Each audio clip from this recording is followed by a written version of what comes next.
আমাদের দেশের মানুষ বিচার পায় না, শিশুরা ধর্ষিত হচ্ছে, বর্ডার দিয়ে অস্ত্র ঢুকছে থানাতে, আমার জনগণ বিচার পায় না, মামলা দিতে গেলে মামলা রাখে না, আর স্বরাষ্ট্রমন্ত্রী সংসদে দাঁড়িয়ে উনি বাংলাদেশের মানুষকে প্রতারণার সংবিধান শিখায়। আপনাদের কি অধপতন হলে মানুষ আর বিচারও চায় না, কারণ সে জানে বিচার চেয়ে লাভ নাই, কারণ সে বিচার পাবে না।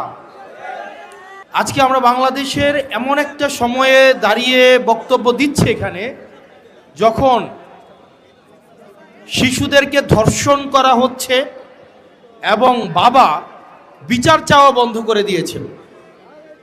বাবা বিচার চাচ্ছে না কি কারণে? বিচার চাচ্ছে না কারণ এই বিচার ব্যবস্থার উপরে বাবার বিশ্বাস নেই।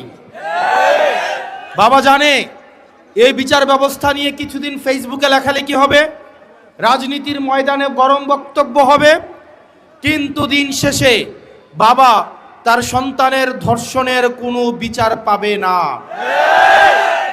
এই বিচার ব্যবস্থা জনগণের বিচার নিশ্চিত করতে পারে নাই, অন্যায়ের বিচার নিশ্চিত করতে পারে নাই, আমাদের স্বাস্থ্য ব্যবস্থা আমাদেরকে সুস্বাস্থ্য দিতে পারে নাই।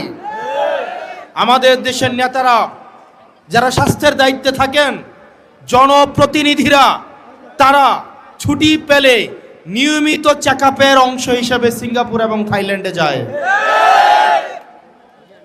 তাদের সন্তানদেরকে তারা বিদেশে রেখে তারা পড়াশোনা করায়। যেই লোকটা বাজারে জিলাপি বানায়, আপনি যদি ওই লোকটাকে বলেন ভাই আপনি জিলাপিটা খান, সে যদি জিলাপি খাইতে অস্বীকৃতি জানায়, এই জিলাপির প্রতি কি আপনার আস্থা থাকবে?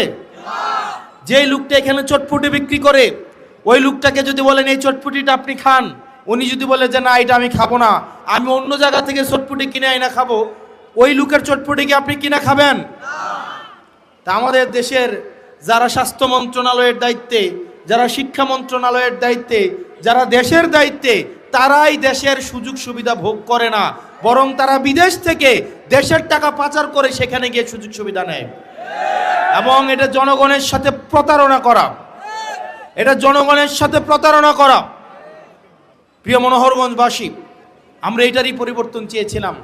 আমরা চেয়েছিলাম এমন একটা বাংলাদেশ, যে বাংলাদেশে একটা সন্তান যখন ভূমিষ্ঠ হবে সেই জায়গা থেকে সে তার অধিকার বুঝে পাবে। আমাদের দেশের চিকিৎসা ব্যবস্থা, আপনি আমাদের দেশের চিকিৎসা সরকারি হসপিটালগুলোতে যান, আপনি দেখবেন ফিলিস্তিনের রাফা ক্যাম্পের থেকে বাজে অবস্থায় সরকারি চিকিৎসাগুলোর। আপনি প্রতিষ্ঠানগুলোতে যান, শিক্ষা প্রতিষ্ঠানগুলোতে যান, সেখানে দেখবেন সেই স্কুলের প্রধান শিক্ষকের ছেলেকে ওই স্কুলে পড়ায় না, সেই এলাকার ইউনুর ছেলেকে স্কুলে পড়ায় না, ডিসির ছেলেকে ঢাকা রেখে পড়াশোনা করায়, আমলাদের ছেলে মেয়েদেরকে বিদেশে রেখে পড়াশোনা করায়। আমাদের দেশের আমলারা বললে মাইন্ড করবে, আপনারা খোঁজ খবর নিয়ে দেখেন, আমলাদের সন্তানরে উনারা দেশে রাখেন না, উনারা বিদেশে রেখে পড়াশোনা করায়। অর্থাৎ উনারা এমন একটা সার্ভিস আমাদেরকে দেন, যেই সার্ভিসটা উনারা নিজেরাই গ্রহণ করেন নাই, যেই সার্ভিসের উপর ওনাদের নিজেদেরই আস্থা নাই। তাহলে যেই সার্ভিসের উপর আমার নিজেরই আস্থা নাই, আমি নিজেই গ্রহণ করি না, এই সার্ভিসটা যখন আমি জনগণকেই দিচ্ছি, তার মানে এই সার্ভিসের মধ্যে অবশ্যই কোনো না কোনো প্রতারণা রয়েছে।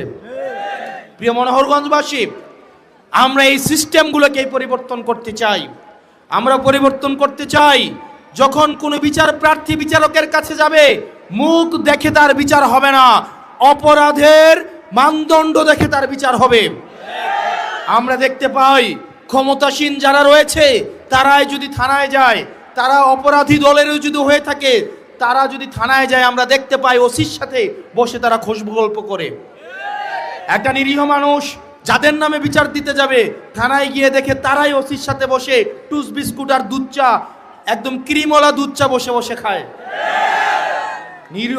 নিরপরাধ মানুষগুলো তখন থানা থেকে মাথা নত করে চলে আসে, কারণ সে জানে এই থানায় তার বিচার হবে না। প্রিয় তরুণ প্রজন্ম, আপনারা দেখবেন অনলাইন জুয়া আপনাদের জন্য সহজলভ্য করে ফেলা হয়েছে। বাজারে বাজারে অনলাইন জুয়ার সয়লাভ, অনলাইন জুয়া দিয়ে তরুণ প্রজন্মকে নষ্ট করে ফেলা হয়েছে। বর্ডারগুলোকে উন্মুক্ত করে দেওয়া হয়েছে। এই বর্ডারে মাদকের উন্মুক্ত প্রসারের মধ্য দিয়ে আমার তরুণ প্রজন্মকে নষ্ট করে ফেলা হচ্ছে। আমাদের দেশের মানুষ বিচার পায় না, শিশুরা ধর্ষিত হচ্ছে, বর্ডার দিয়ে অস্ত্র ঢুকছে থানাতে, আমার জনগণ বিচার পায় না, মামলা দিতে গেলে মামলা রাখে না। আর স্বরাষ্ট্রমন্ত্রী সংসদে দাঁড়িয়ে উনি বাংলাদেশের মানুষকে প্রতারণার সংবিধান শিখায়। স্বরাষ্ট্রমন্ত্রী চোখ খুলে দেখেন, মানুষ বিচার চাওয়া বন্ধ করে দিয়েছে, মানুষ বিচার চাওয়া বন্ধ করে দিয়েছে। আপনাদের কি অধপতন হলে মানুষ আর বিচারও চায় না, কারণ সে জানে বিচার চেয়ে লাভ নাই, কারণ সে বিচার পাবে না। প্রিয় মনোহরগঞ্জবাসী এবং এই তরুণ প্রজন্ম, আপনারা আজকে এই বিস্তীর্ণ মাঠে খোলা আকাশের নিচে, সুনীল আকাশের নিচে যারা এসে দাঁড়িয়েছেন, যাদের ভোট দেওয়ার বয়স হয় নাই কিংবা যাদের ভোট দেওয়ার বয়স হয়েছে, পরবর্তী বাংলাদেশ আমরা আপনাদেরকে নিয়ে বিনির্মাণ করব। যেই বাংলাদেশের থানায় গেলে তার রাজনৈতিক পরিচয় জানতে চাওয়া হবে না, যেই বাংলাদেশে চাকরি পেতে হলে মামা চাচা এবং রাজনৈতিক দলীয় পরিচয় থাকা লাগবে না, যোগ্যতার ভিত্তিতে এই বাংলাদেশের প্রত্যেকটা নাগরিক চাকরিতে, মেধায়, নেতৃত্বে এবং রাজনৈতিক নেতৃত্বে আসতে পারবে। প্রিয় মনোহরগঞ্জবাসী, আমরা এমন একটা বাংলাদেশ গড়তে চাই যেই বাংলাদেশে পলিটিক্যাল লিডাররা রাজনৈতিক মঞ্চে দাঁড়িয়ে শুধু বড় বড় কথা বলবে না, বড় বড় কথা বলে তারা নিজেরাই যাবে থাইল্যান্ডে চিকিৎসা নিতে, সিঙ্গাপুরে চেক আপ করাতে, তাদের সন্তানদেরকে তারা ইউএসএ, আমেরিকা, কানাডায় বেগম পাড়ায় রেখে পড়াবে। আমরা এমন বাংলাদেশ চাই না, বরং এমন বাংলাদেশ চাই যেই বাংলাদেশের শিক্ষা প্রতিষ্ঠানগুলোতে দপ্তরির ছেলেও যেমন পড়াশোনা করবে, ঠিক প্রতিষ্ঠান প্রধানের ছেলেও পড়াশোনা করবে। এই বাংলাদেশ যদি আমরা বিনির্মাণ করতে চাই, তাহলে সেক্ষেত্রে মত পার্থক্যের ঊর্ধ্বে উঠে, বিভাজনের ঊর্ধ্বে উঠে আমাদেরকে ঐক্যবদ্ধভাবে এই বাংলাদেশ বিনির্মাণের দিকে যেতে হবে। প্রত্যেকটা নাগরিকের মর্যাদা আমাদেরকে প্রতিষ্ঠিত করতে হবে। এবং আমার সামনে যে উদ্দীপ্ত তরুণ সমাজ রয়েছে, আপনাদের সামর্থ্য, শক্তি এবং উদ্দীপনাকে কাজে লাগাতে হবে। আমরা অতীতের রাজনীতিতে দেখেছি তরুণদেরকে লাঠিয়াল বাহিনী হিসাবে ব্যবহার করা হয়। আমরা চাই না তরুণরা কেবল লাঠিয়াল বাহিনী হিসাবে ব্যবহার হোক, আমরা বরং চাই তরুণরা নীতি নির্ধারণী পর্যায়ে থাকবে। তরুণদের আমরা চাই পরবর্তী বাংলাদেশ বিনির্মাণের যে অঙ্কর, সেটা তারা নিয়ন্ত্রণ করবে ইনশাআল্লাহ।